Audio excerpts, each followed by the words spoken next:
Bonjour, je m'appelle Gillian McKinnon. Je vis avec la spondylarthrite ankylosante ou la SA.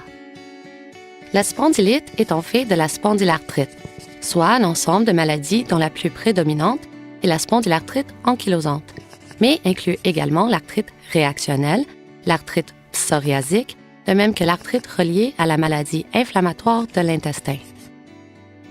Le problème est que pour la majorité des gens qui, à un moment ou l'autre, iront consulter un médecin pour des maux au bas du dos, on a affaire dans 99% des cas à des douleurs de nature mécanique. Sauf que dans 1% des cas, ce sont des douleurs lombaires de type inflammatoire ou de la spondylarthrite ankylosante. Il suffirait que les médecins posent 2 questions bien simples.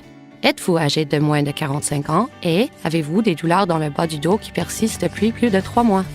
Si la personne répond oui à ces 2 questions, on devrait faire un examen plus approfondi pour déceler s'il s'agit de douleurs lombaires de type inflammatoire. En général, la perception populaire est que l'arthrite est une maladie qui afflige les personnes âgées. Or, la spondylarthrite est une maladie qui affecte les jeunes gens. Elle fait son apparition généralement avant l'âge de 35 ans. Dans bien des cas, elle débute à l'adolescence.